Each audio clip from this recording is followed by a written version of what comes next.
Before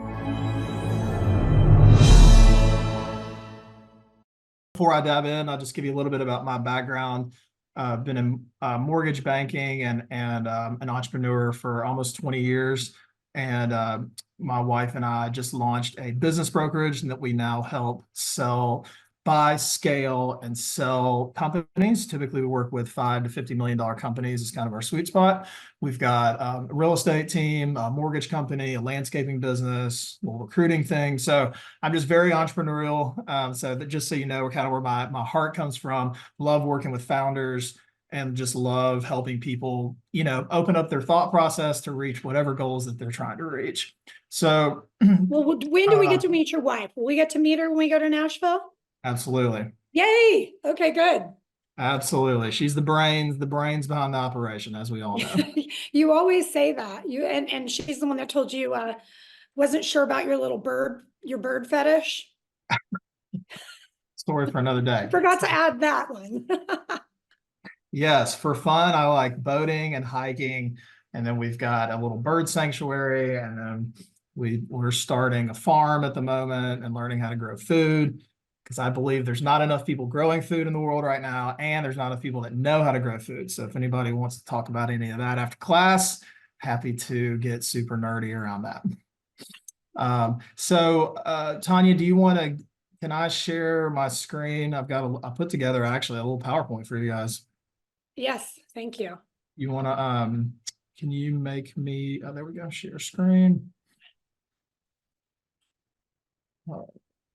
Slideshow. All right. Can everybody see that? Yes. All right.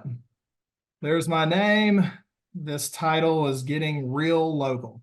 Just a couple of thoughts on where this thought process came from. So when we built our real estate team, it's been, I don't know, a little over a decade. We've sold 2,500 homes, somewhere around there. They all blur together after a while. But very grateful for the success we've had. And it's simply because we partnered with a lot of great agents. Through the years, we've tried a lot of different styles of business. And what I learned the hard way is that many of the different lead generation sources are all seasonal. For example, 5 years ago, Zillow was super hot and you could buy leads for a couple $100 a lead. And now they're charging 40%. And, that's kind of gone. And sometimes there's a lot of FSBO. Sometimes there's a lot of expireds. But the one strategy that works 100% of the time is local strategic relationships, right? And so I, spent millions of dollars fumbling my way through technology, trying to out-tech, the big companies. And, it works for a period of time. But at the end of the day, like every successful friend that I have in the industry, I mean, we're talking about the top people. If you really go and drill down what they do better than anybody else, they just have more relationships. They just have more I like to say, go make adult friends. Like they just have more adult friends. They've served more people. They care more. And if someone had just told me at the beginning, well, actually many people told me, I just was not ready to listen. But if I'd saved millions of dollars, buying leads and building funnels and all those types of things, and just spent all my money and all my energy on what I'm about to teach you guys, I would have made a lot more money, and I probably would have enjoyed myself a lot more too. So before we kind of dive into some of the nuts and bolts, I want this to be super tactical. And I would love for you guys, I'll stop every about 5 minutes, ask for some feedback, and then I'll read the chat for any questions, and then we'll finish a little early. Would love to have a conversation around this. So before we kind of dive in, I love to first get your mindset in check, right? So this term, I think I stole it from Jeff Bezos, but it's called first day thinking, right? So Jeff Bezos nails this on his leadership team. And before every meeting, he basically challenges to his people to say, okay, if you were going to start your work over today, like you're a brand new agent, you haven't made any mistakes, you don't have any bad habits, the world is your oyster, what would you do today to build the business the way you want it? Because the reality is that we cannot control the past, literally cannot control tomorrow. Today is a gift that you can control. And so every Monday, I try to spend a couple of hours of thinking time. I don't typically take any appointments on Mondays, and I just have this first day thinking with myself. It's like, okay, if I let all my bias go and just said, what do I think would work right now? And just let everything else melt away, and then make your plan according to just being bright-eyed, bushy-tailed, and unbiased. And the second thing I want to encourage you to do is to fall back in love with real estate. I know the last couple of years have been really challenging, but every challenge creates opportunities, and every market creates opportunities. And I think it's really easy to get burnt out in this business, right? There's been a lot of changes. We've got all the lawsuits happening. But at the end of the day, buying and selling real estate and owning real estate is the fastest way to create wealth and change family trees, right? And just remember that you're an ambassador of the community that you serve. And when you do a great job, people are going to name their kids after you, right? And so think through, like, you ever have a friend, I like to call them the fun sponges, where you hang out with somebody and they're just always a negative Nancy. Like, who wants to work with somebody like that? People think when you buy real estate, it's like HGTV, like there's going to be a property brother there. It's going to be fun. It's going to happen in 30 minutes or less. So just remember that, like, what you exude, you attract, right? Your energy is infectious. In fact, the energy you put out, people are naturally going to reply to that first. So if you love where you live, you're passionate about helping people build wealth through real estate, people are going to feel that energy, and you're just going to attract more opportunities. And the counterpoint of that is, if you're feeling sorry for yourself, if you're worried about the future, if you're, not having fun making phone calls, just remember that other people feel that energy. And instead of saying, I have to today, say, I get to. Instead of saying, I have to, wake up every morning and say, I get to. I get to reach out to somebody who can change my life. I get to find somebody to serve today. And just a little nuance in how your self-talk will change how your energy is, which is going to attract more opportunities. And the next thing I just wanted to say is just care more. Just care more. Like, if you go back to first day thinking and you think, okay, I would prefer to work local. I don't love chasing strangers around on the internet. I want to work with people who respect me, that I respect. What's the fastest way to get there? My answer is just care more. Care more about the conversations that you're having. Care more about the people in your ecosystem. Care more about yourself.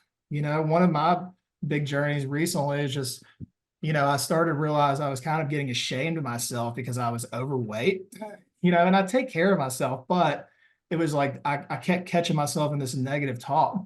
And then as soon as I said, okay, like, I'm going to lose 20 pounds, I'm going to eat better, I'm going to exercise every day, like, all of a sudden, all these opportunities start coming up.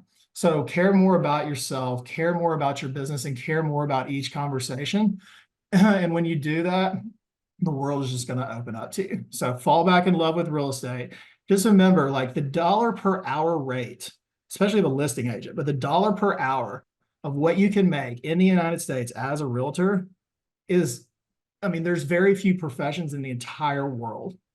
Like, you can make hundreds of dollars per hour, like sometimes up to $1,000 an hour. Like, just think about that. How many people around the world would give their left pinky to get the opportunities that you have? So just start with gratitude every Monday morning. All right. So I originally, like, when I first started thinking about this, it was a couple of years ago when I bought a landscaping business. And I was, it was during COVID, and I was kind of fascinated about trees, bored, like looking for, new project. And I learned that evergreen trees, evergreens are the trees that come back every year. They're the biggest, the prettiest. They don't lose their leaves. We actually are supposed to plant those most of the time in the winter, at least where we live in Middle Tennessee. And so I just thought, okay, like, what is evergreen in my business? Like, what kind of habits, like, what kind of roots do I need to plant in my business during the winter? Because, so often in real estate, we kind of start getting depressed around, around Thanksgiving. And then it's like everybody kind of disappears till February. And then you're just always going through this cycle. It's like, well, how do you maximize those winter months where you're still being productive, even though the days are shorter and there's snow everywhere? But what kind of habits can you plant in the winter that are going to serve your business for the future. And so a recommendation would be that as we dig into this kind of like getting local and getting more knowledgeable about local, I want you to name your process. So typically when you have a process or a success system, when you name it, it kind of gives it more context, and then it's much easier to revert back to. So what are some habits that you need right now that are going to keep serving you, and what's going to compound your success year after year after year? Because you got to remember, like, if you're waking up, like here's a challenge we ran into. We spent ungodly amounts of money buying internet leads, and we would serve people, do a good job or whatever. But we weren't paying enough attention to our follow-up, our follow-through, customer experience. We always got good reviews and things like that, but were we doing amazing? And what happened was every January, I felt like we were starting from scratch. We weren't getting enough referrals. And really the mistake we were making is we were spending too much time with strangers and not enough time developing and further developing the relationships that we already had. So kind of like, I'm just encouraging you to start a process. We start a process, give it a name. Is it documented, and is it evergreen? If it's not duplicatable, it does not exist. So when I was a newer agent and as I was starting to scale, I would have a journal, right? And I think I'll mention that in the next slide, but I jokingly call it my business diary, my man journal. It stays in a satchel, all those kind of things. And every month I would reflect back and say, okay, what were my biggest challenges this month? Like, what does a customer keep asking me that I do not know the answer for? What things keep showing up in my business that give me heartache, that if I've created a process or had a better system for it next time, that it's just going to make it way easier, right? So I want to encourage everybody to have a business diary. Do not leave home without it. I've got multiple ones. I've just stacked some of them through the years. It's such a simple habit, but I do a lot of just brain dumping, like getting ideas out. And you never know when you're going to get those brilliant ideas. I mean, there's multiple billion, I'm sure of it, billion-dollar ideas kind of in here that I get at random times, on a hike, on a drive, in a random conversation. So start a business diary. And then if you're looking for social media content, really people relate with your kind of hero's journey. And so if you start to share the things that you're learning and your growth as an agent, share the wins, share the struggles, the losses, but people relate. Think about every movie, right?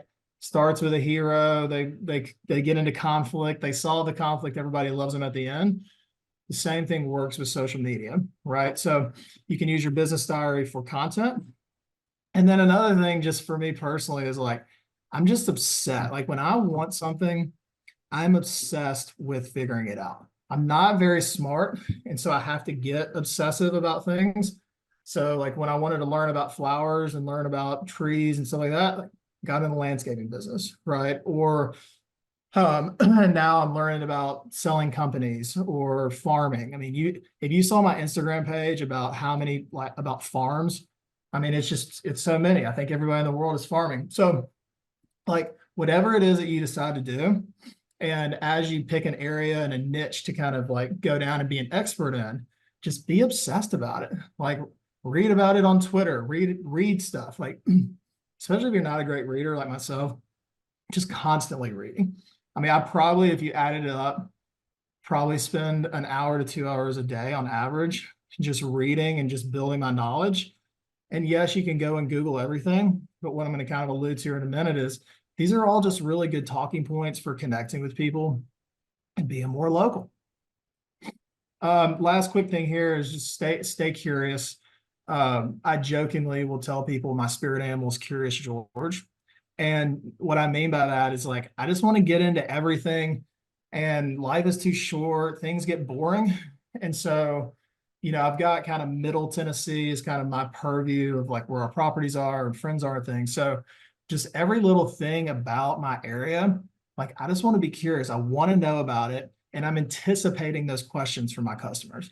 I'm anticipating those questions from people that are moving to my area, that when they come here and they say like, hey, well, what kind of birds are there? What kind of trees are there? What are the fun things to do? like I've got those answers, right? And then before I move on, like, let's just go ahead and clear one thing up. Like when you travel or when you go to a new area, what do you always want to do?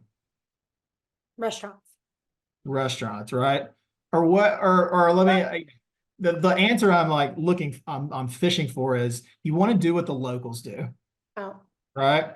So then it always like, I want to go to a local bar. I don't want to go to a chain. Or I want to go to the local, like, where are all the locals? The locals know what the best stuff is, right? Like, what's the best of in your area of expertise? And so when you think about getting local, you just want to know, you want to niche down enough to where you are famous within your sphere and you know everything about it. All right. So stay curious. All right. So I've decided that one, I'm gonna have no bias. I'm going after it. So I've got this term I like. It's called reverse charisma. So right, it's like now I'm gonna go out. I'm gonna start making new friends. And has anyone ever here told you to call your sphere? All right, everyone heard that, right? And then your natural reaction is, I don't want to call my sphere. Anyone ever said that? yeah. And my reaction to you would be, let's go find a sphere you actually enjoy talking to. Let's go make some new adult friends. Go ahead, Tanya. All right. So do we all need a new adult friends, right? Like I always have like my buddies that I travel with, and then I've got I call my business friends, right? And you need a lot of business friends in real estate, not hundreds and hundreds and hundreds, but I would say 200 to 300 strategic relationships, and you're off to the races. But so now you've decided to meet new people. Inverse charisma 2 is, to 300. Did you say 2 to 300? well, I don't believe the human brain. I can't remember where I read this years and years ago, but the human brain can actually only manage about 200, actively manage about 250 relationships at a time. Right. So if you think of your relationships in like concentric circles, I think I said that right. I like to make up words sometimes. So in your inner circle, say you've got like your 25 like best friends, right? These are your kids know each other. Maybe this is your wife, your inner circle, your travel buddies or whatever. And then your next like 50 to 75 people, those are like your friends, right? You see them in a restaurant, you say hello, kids play sports together. Maybe you do business together. And then you've got another circle, right? That's maybe 150 people that you trust them, they trust you, you know each other's names, you do business together, you support you love each other, right? But you just don't spend a lot of time together. So, the people that are closest to me in my inner circle get the most amount of my time and energy. And then as the circles go out, they get less time and focus, right? And the idea would be the people in their outer circle, like how can you actively manage those relationships to create a larger inner circle? All right, side topic. So inverse charisma is meeting somebody and being a master conversationalist that when you walk away from the conversation, they think you're the most interesting person they've ever met and you haven't said a single thing. So inverse charisma is lifting somebody else up in the conversation, pulling the best information out of them, right? To where that they feel better. Like, have you ever met with somebody and you just walk away and you're like, man, I just feel better. I kind of have to like pay my therapist to make me feel better. But there's certain people right out there that like, they're just a joy to be around. You know what those people do? All they do is ask you questions about yourself, right? And then they care about the answer, right? They practice, like they actively practice empathy. And so if you're leading conversations to talk about like, hey, tell me what's good in your life, tell me about the kids. How did that make you feel, right? And you're not interrogating people, because I think people can catch on to that where you're just badgering them with questions. But it's just like, hey, Marvin, man, I saw on Facebook your kids graduating. Like, how did it make you feel? Like, man, you should be so proud of yourself. You raised a child up to 18 years old. So you're just, you're leading the witness to a degree. But at the end of the day, when people pull positive information from their subconscious to their conscious, right? Like you're putting a mental note in their subconscious that, man, every time I see Tanya, she just makes me feel great. Like, man, Like, I just love talking. Every time she calls, I can't wait to talk to her because she just says something that makes me think when we walk away from that conversation. That's inverse charisma. So something I learned like in doing business coaching, and I like kind of my superhero skill is I can see several steps in advance, right? I'm definitely kind of wired like a CEO, and I do get assumptions about things because I typically am not very surprised and I can see in advance. But that's the worst thing I can do when I go into a conversation, right? I need to acknowledge before I'm sitting down with somebody, shaking their hand, that I've got inherent bias about what I think, but I need to just acknowledge my bias and then just let it melt away, right? And if you walk into every conversation unattached to an outcome, one, you're going to feel more confident because you're not going to feel agenda driven. And two, the other person's going to feel that energy too. That was like, man, that was just great. Like he literally just called and asked me how I was doing. There wasn't any kind of hidden thing. There's no gotcha or question mark. So I think one of the best things in sales, and obviously there's people who are more aggressive and it works for them. My style is I don't care. I think everyone would love to do business with me, right? There's my self-talk. Like I am an opportunity broker, right? Like I love talking with people, love putting people in roles and blah, blah, blah, right? So, I want to have that positive like vibe and mantra before I meet with someone. However, if they don't want to work with me, I don't care. Like I still love you. Like I'm literally unattached to the outcome of this question, the outcome of this conversation. And when people really truly realize you're unattached, like their vulnerability is going to go way up, right? So be unattached to the outcome. So another thing that just I think about a lot, in life, you have two things to invest, right? Your money and your minutes, right? And so often we take our dollars, and if I say, Gary, if you invested $1, how many do you want to get back? Like he's probably going to say 10, right? But he's not going to do anything unless he's probably invest $1 to make 3. Definitely not going to invest one to make 1, maybe 1 to make 2, right? But what is your return on life for the people you're spending time with right now? Like, what are you spending time on you personally? Like, if you look at your real estate business, if you went and analyzed your calendar for the last 90 days and looked at where you're spending your time, like, are you getting an ROL in life from where you're investing your minutes? It's a tough question, right? I ask myself this often. It stems from reading 4-Hour Workweek when I was in my early 20s by Tim Ferriss. And basically it says like, instead of waiting till you're 70 or 80 to retire and do all the things you want to do, why don't you have mini retirements all along the way? So when you're interested in something, don't wait till your body is old and doesn't have the energy to do it. Just do it right now. So like one of the reasons I'm starting a farm right now, like I don't know anything about farming. I don't know how to grow food yet, but in 15 years or 12 years, my kids will be out of the house. I'm not gonna have anything to do. So why not go ahead and learn about it? So, and then that just gives me joy. And again, the more joy I have, the better energy I put out into the world, the more opportunities that come to me. So analyze where you're spending your time, who are you spending your time with? Are you getting a return on life from investing those minutes? And if you're not, or if you are, spend more time with those people or in those groups. And if you're not, then go find other groups. Like the group that Tanya started, our coaching leadership group, it gives me energy every week. And it's probably one of the only meetings that I show up to every week, right? Because I get an ROL out of those conversations. So who do you need to meet? Who do you need to spend your time with? All right. So here's where it gets tactical. So I put a PDF in the chat that you guys can download and just think of it as like an outline. What I want to encourage you to do is to start a spreadsheet or whatever's easiest. You can do it in your journal.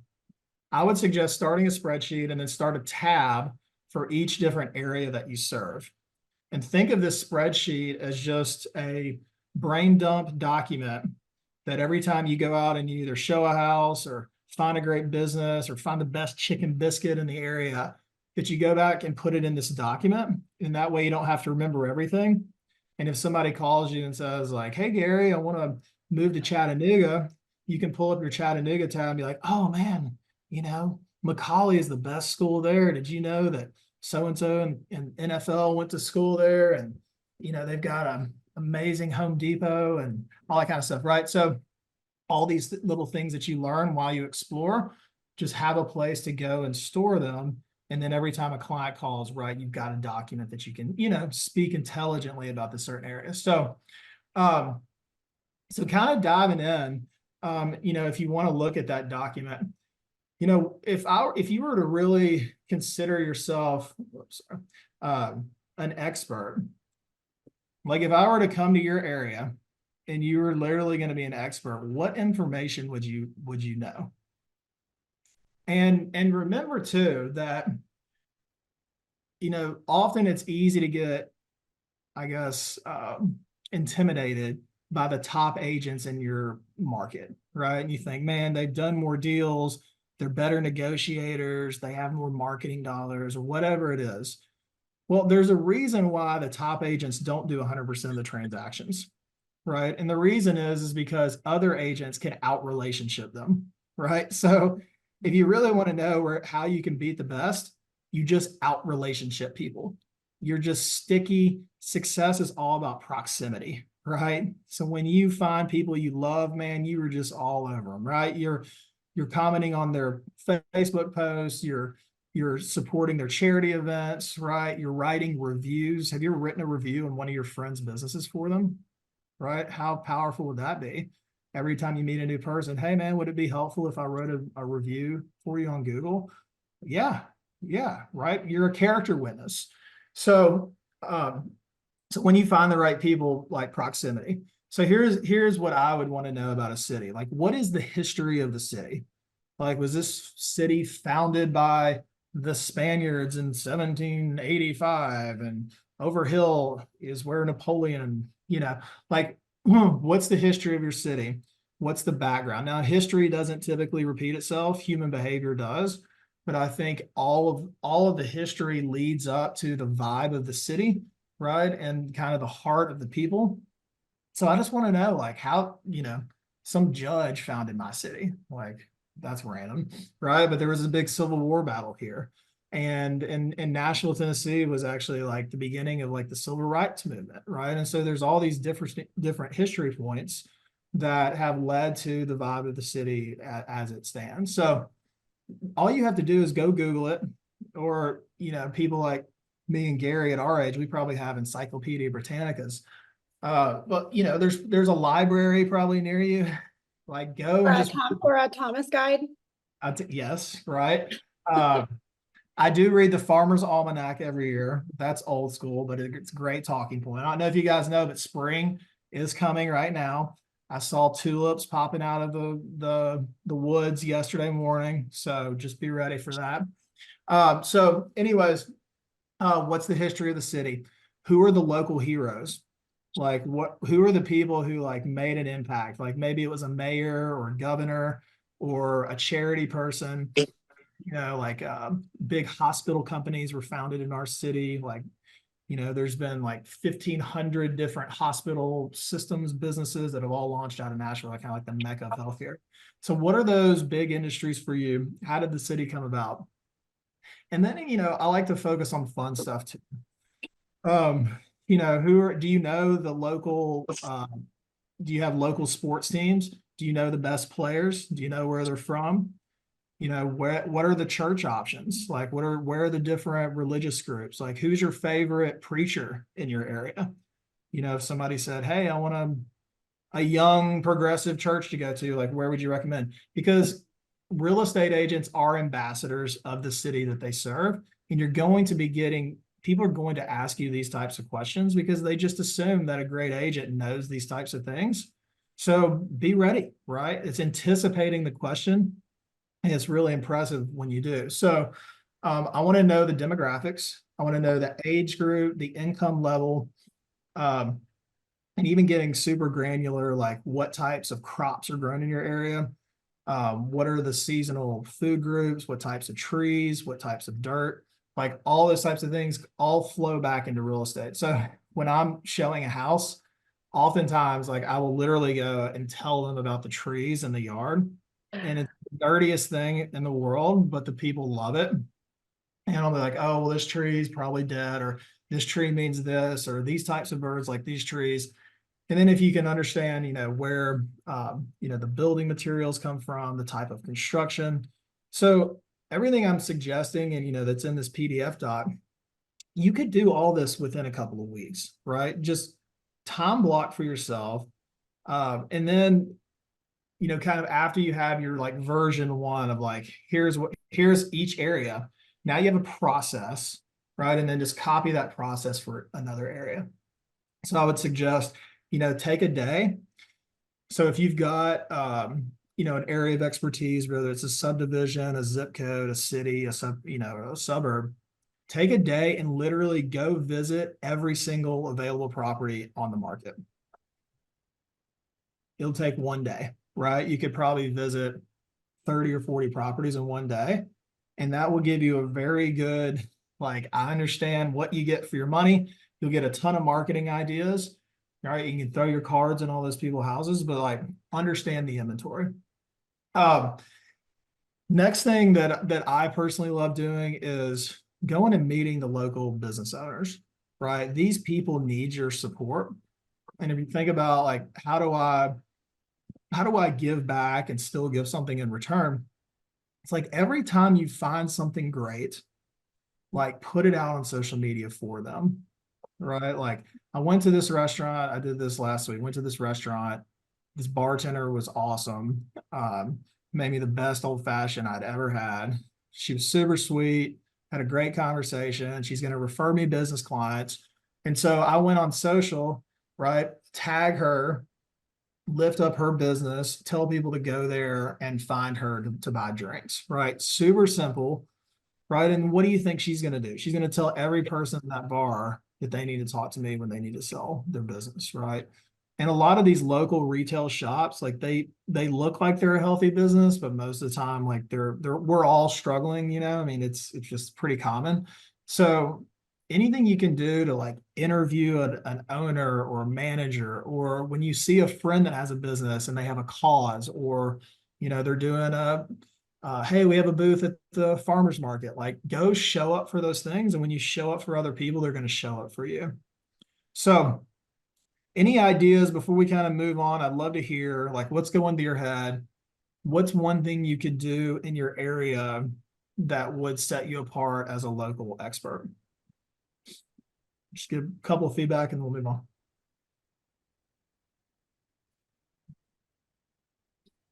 Well, since no one's talking, I'll come up with one.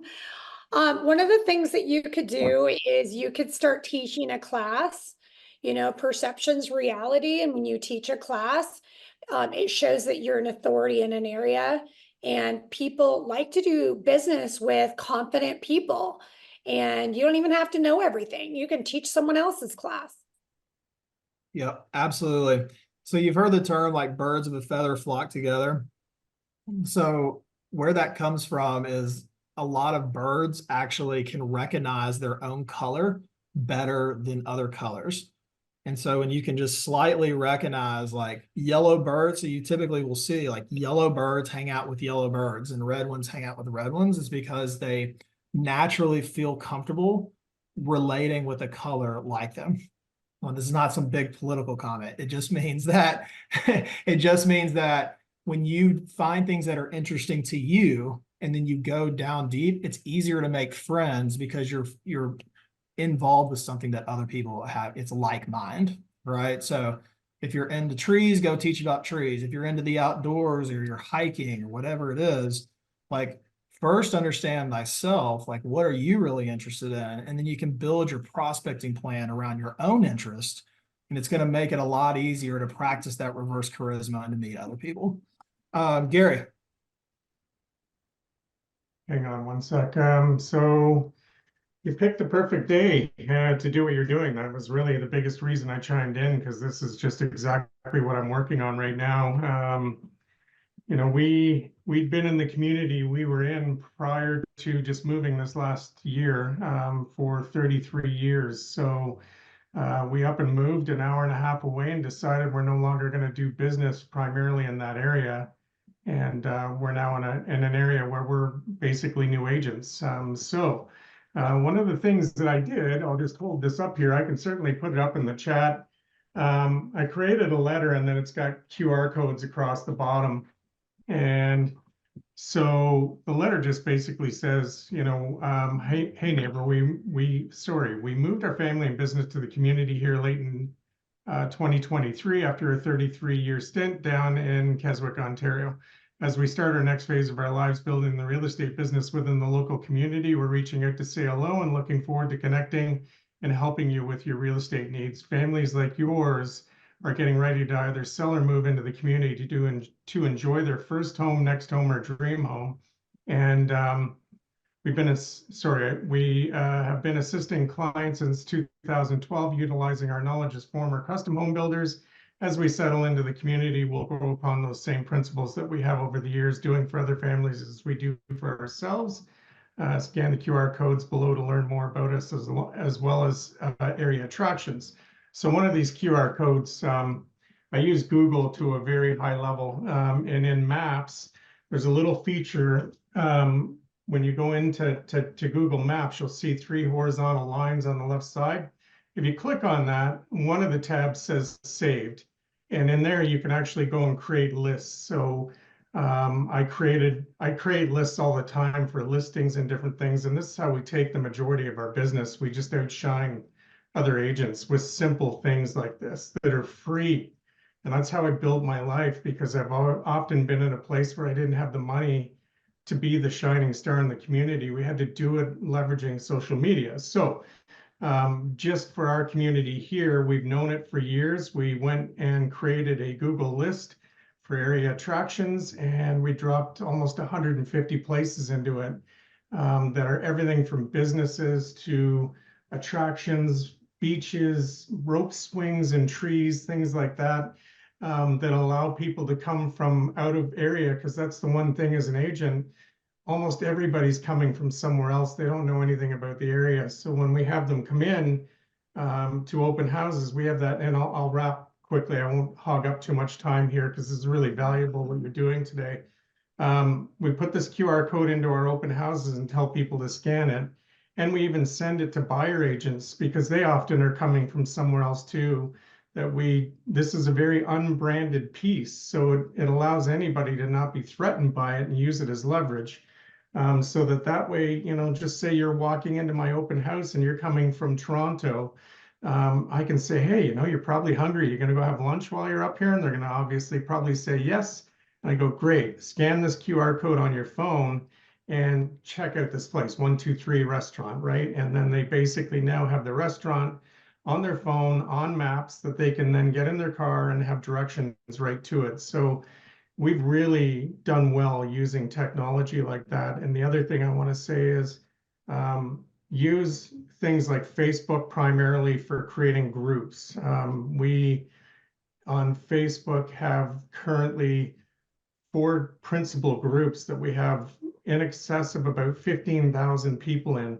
And we don't do a lot to keep it nurtured. It's kind of taken up its own flavor and has its own energy, but we have our branding all over it. So we're really known in the communities, and we're getting set to do the same thing here. And I'll wrap on this. So the other thing that I would encourage people to do, because it's how we got discovered where we were, is we just did, what was called 30 and 30 or 31 and 31. So that's referencing the calendar days of the month. And we would pick, let's just say February's got 29 days. So we'd go 29 and 29 and line up 29 different businesses or venues or ventures, beaches. And every day we'd go out and do a Facebook Live and talk about the business, the beach, the whatever.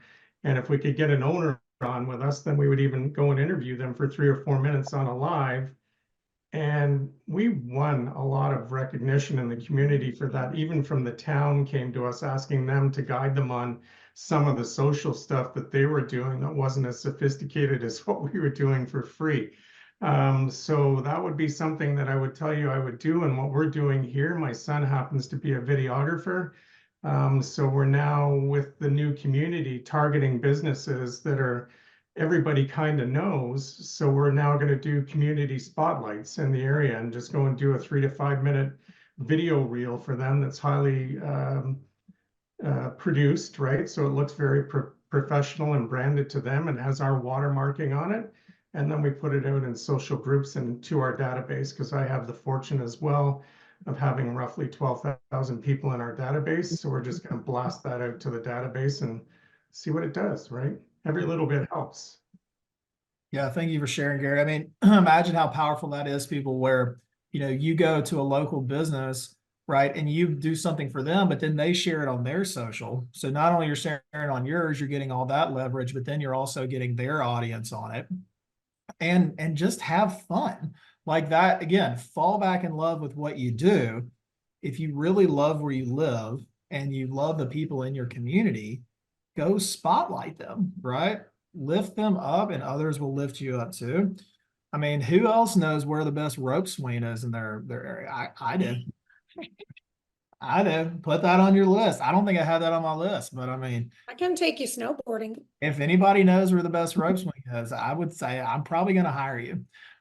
So just a couple more thoughts here, and then I'd love to hear some feedback at the end.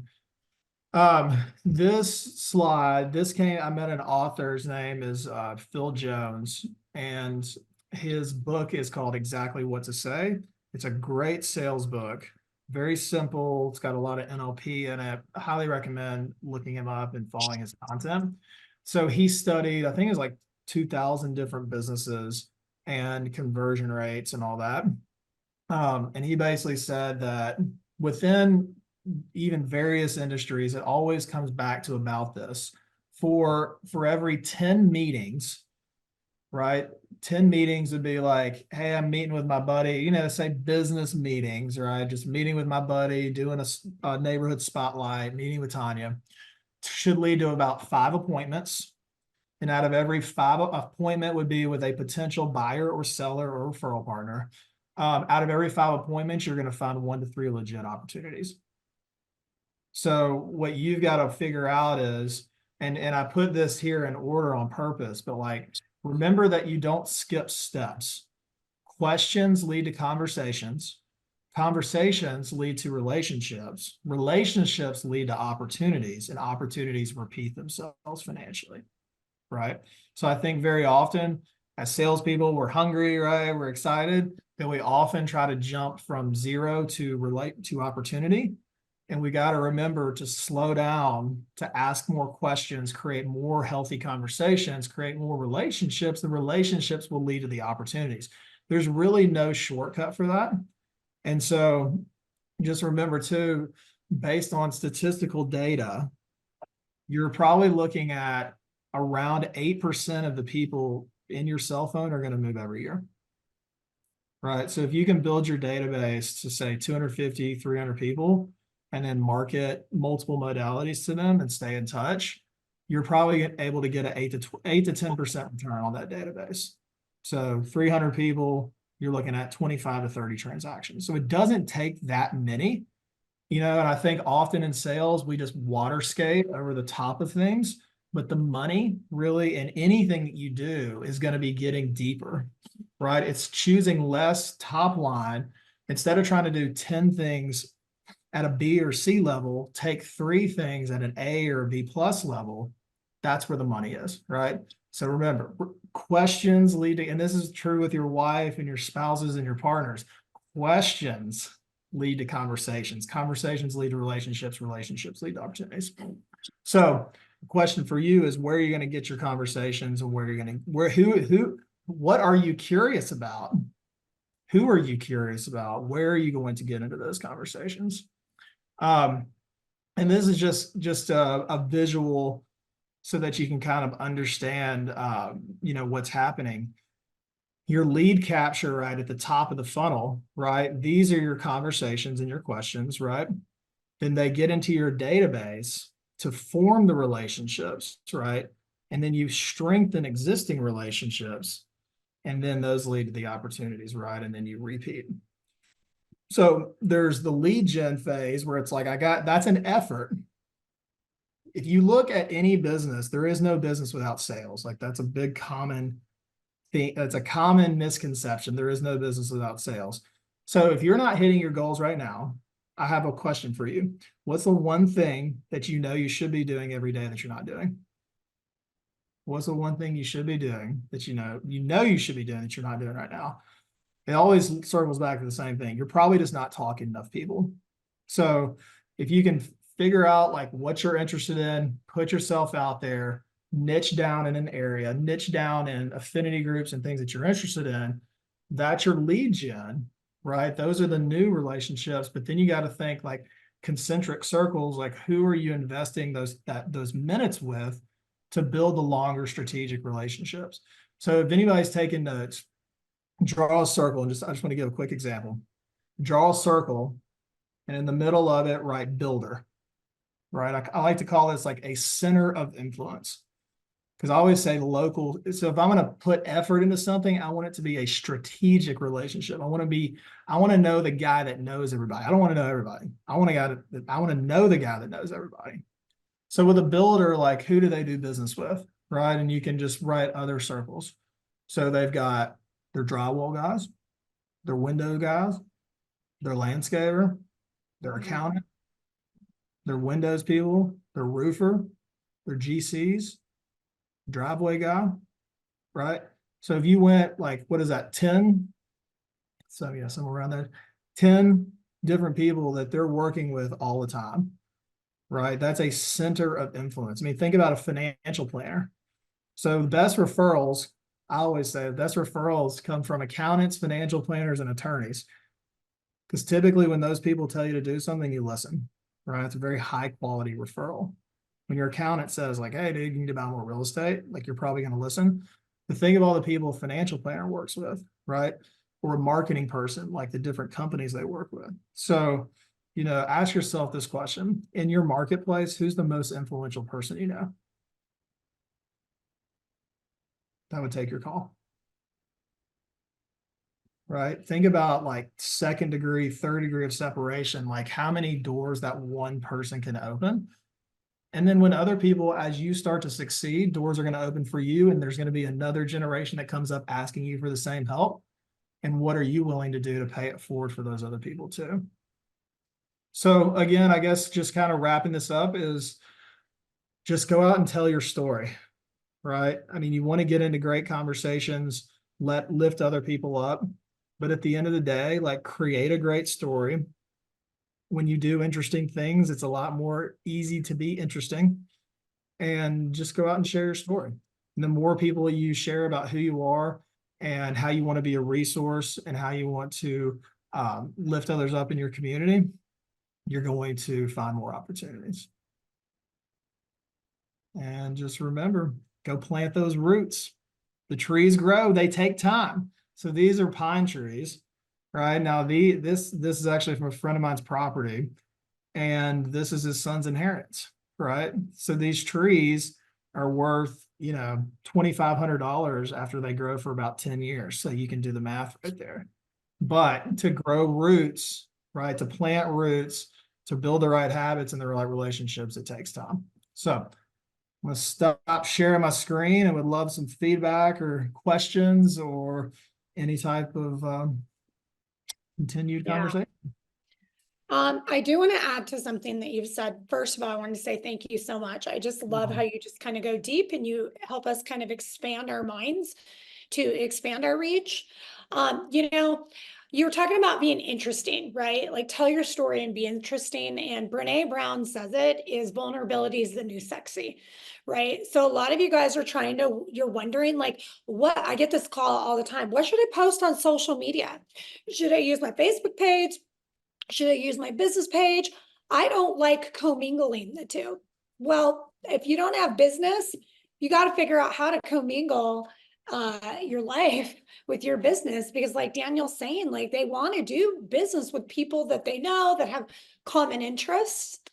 And then the last thing, kind of what you were saying in the beginning is, we wonder, are people going to judge us? Are they going to like us? And we just need to focus, like you said, on the people that are going to like you, the people that you connect with. And who is it? Joel Osteen has it's how to find your happiness, your sunshine. He says there's 4 kinds of people. Somebody that likes you but can be convinced not to like you.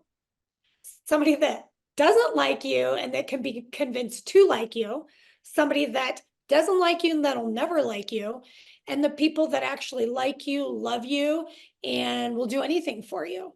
And so stop focusing on what people are going to say and how they're going to judge. Just be yourself and just, like you said, serve. Yeah. I mean, it sounds so simple, but I think it's so easy to lose sight of it, especially with what we're taught in real estate, is that the type of marketing is like, look at me, I'm so wonderful, I sell more than everybody else. It's 8 a.m. and I've had 5 closings today. Like, that's the type of like thing that we think resonates, but it really doesn't. I mean, there's nothing wrong with a humble brag every now and then when you're excited about your accomplishments, but really, it's like, how do you connect the dots for people, like who you are and what you do, to how you could serve them? And if you just really slow down and understand, I mean, think about going to the doctor and the doctor prescribing you drugs, but never asking you what hurt, right? You would consider that malpractice. So, are you going out and actually listening to your wife, listening to your friend, like what's going on in other people's lives, and then figuring out how you can connect the dots to serve them? But, at the end of the day, think about this too. I mean, it's just a random thought, but because you're self-employed, everyone on this call, you actually have available time. Now, if you have a W-2 job and you're sitting in an office every day, 9 to 5, you actually don't have as much time to go out and explore. So like, because you're self-employed, because you've taken this journey in real estate, you actually have the freedom to go out and do what you want to do.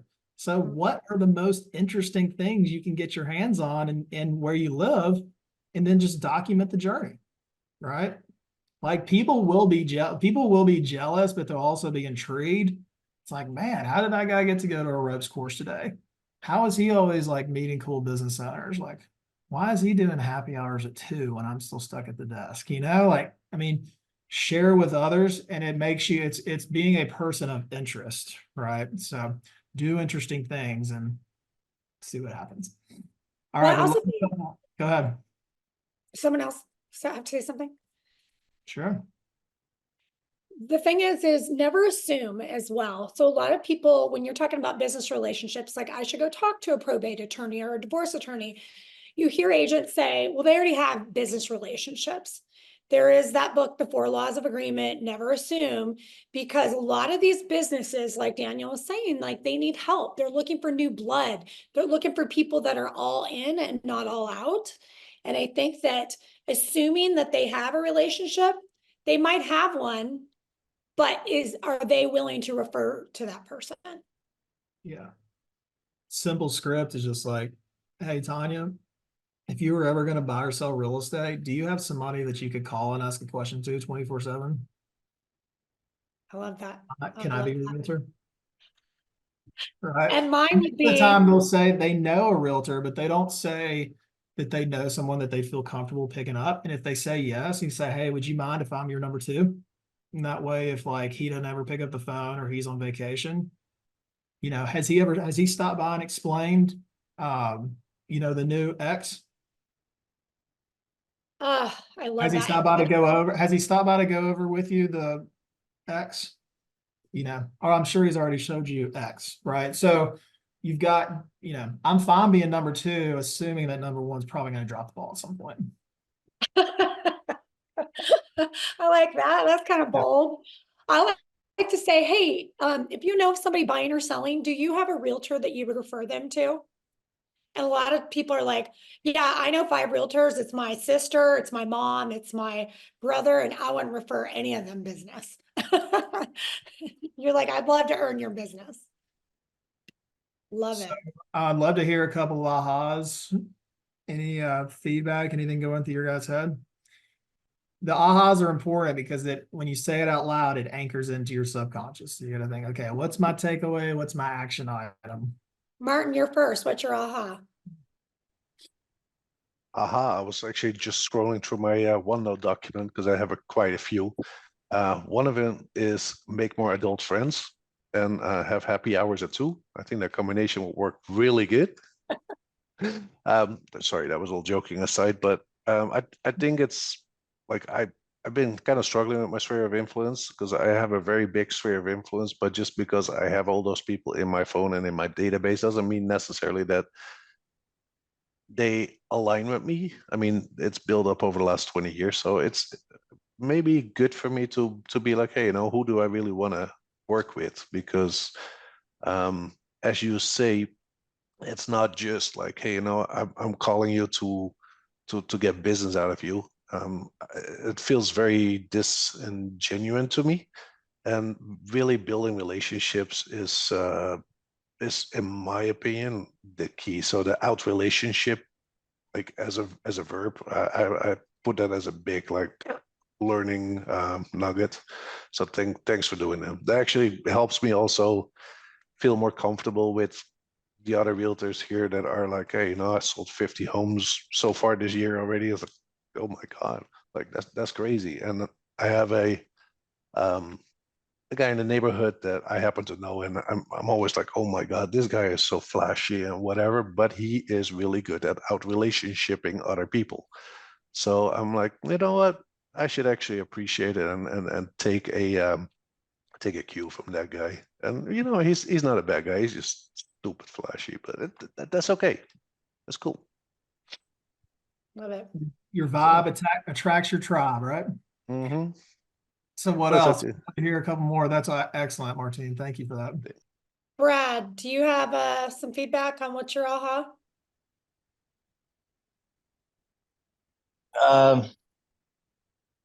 Yeah, just kind of I need to get out in my own neighborhood more. Carrie's been telling me this for how long now? At least over a year and a half, and he's just like, get out and knock those effing doors, and just get out there. It's yeah, I jumped in a little bit late to this, but yeah, I just got to do a better job of building those relationships and asking people for the referrals and talking to more people.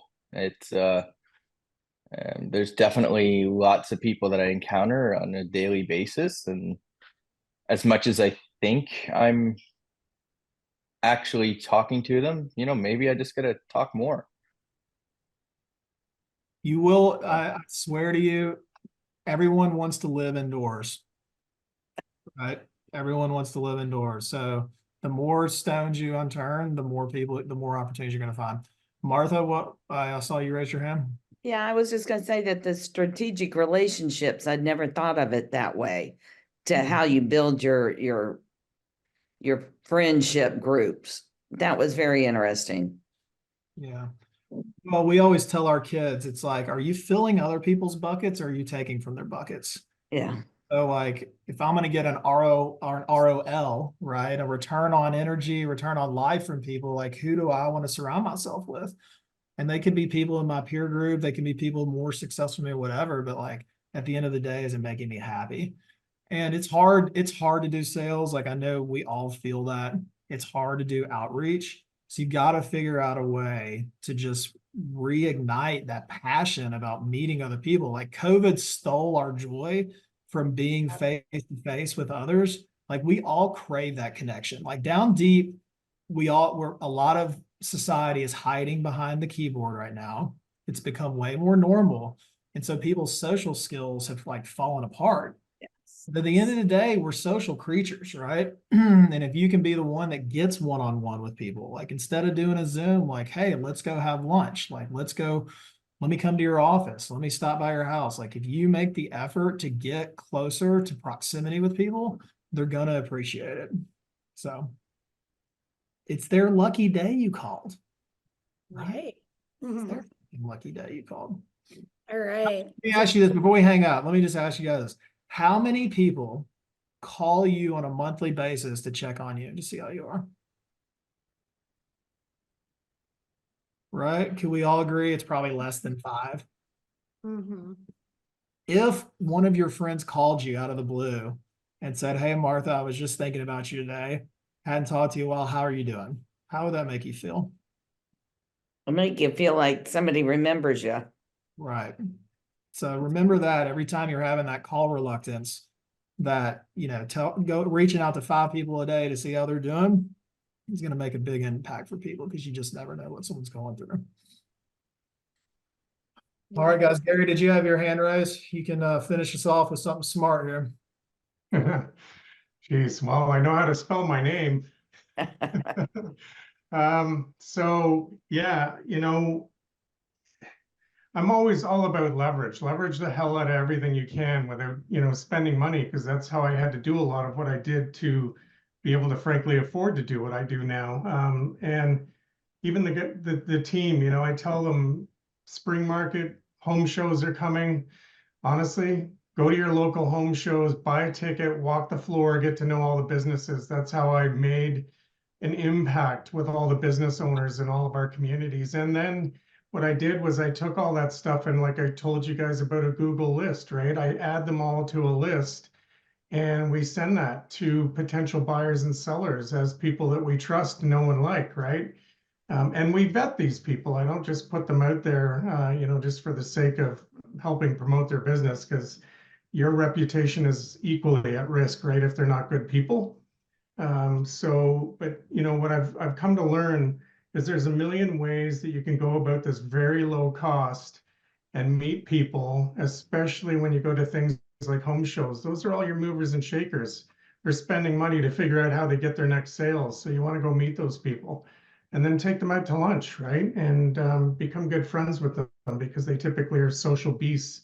Entrepreneurs are typically social by nature. So they're the ones you want to go after for your lowest hanging fruit.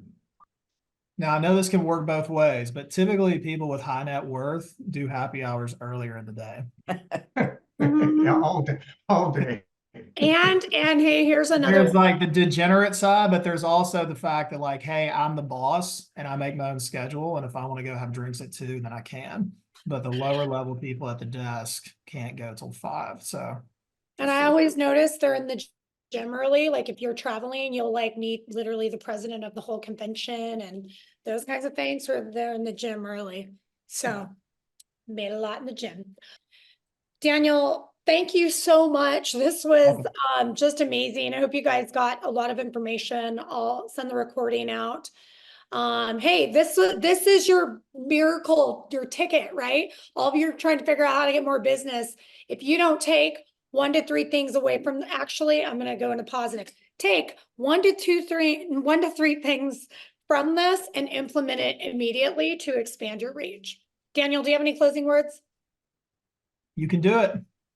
You're good enough, you're smart enough, and gosh darn it, people like you. Just don't forget that. Love it. All right, guys, have a good day. Thank you so much. See ya. Bye. You. Bye.